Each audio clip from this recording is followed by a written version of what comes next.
అక్క ఇంకా కూర కాలేదా? కూర అన్నల తమ్ముడు అంత నచ్చేనా? అంత మంచిది అక్క. ఏమో అల్లుడు నువ్వుకోలేవా? వేయాలి ఆదివారం మావా సెలవు వేయాల.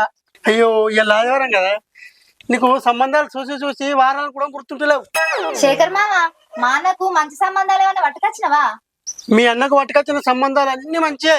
ఇప్పటికి 20 సంబంధాలు పట్టుకొచ్చిన. 5 సంబంధాలేమో మీ అన్న మెచ్చకపోయినాయి, 15 సంబంధాలేమో వాళ్ళు మీ అన్నని మెచ్చకపోయినాయి. ఒక్కళ్ళు కూడా అందంగా లేరన్నారు, ఒక్కళ్ళేమో అందంగా లేరన్నారు, ఒక్కళ్ళేమో ముదిరిపోయిన బెండకాయ అన్నారు, ఒక్కళ్ళేమో నెత్తి మీద బొచ్చు లేదు నేను చేసుకుని అన్నారు. ఏదున్నా 20-25 లోపు చేసుకోవాలి. 30-35 లోపు చేసుకుంటా అంటే ఏ అమ్మాయి మెచ్చుతుంది చెప్పు? జాబ్ వచ్చినాక పెళ్లి చేసుకుంటే లైఫ్ సెట్ అయిద్ది అనుకున్నా మావా, ఇట్లా అవుతుంది అనుకోలే. ఇప్పుడు జాబ్ వచ్చింది ఏం ఫైదా? నీ ఏజ్ని చూస్తారు కానీ నీ జాబ్ని చూస్తారు అల్లుడు. పాలు ఫ్రెష్గా ఉన్నప్పుడే చాయ్ పెట్టుకొని తాగాలి, పాలు పెరిగినాక చాయ్ పెట్టుకొని తాగుతా అంటే నడుతుంది అల్లుడు.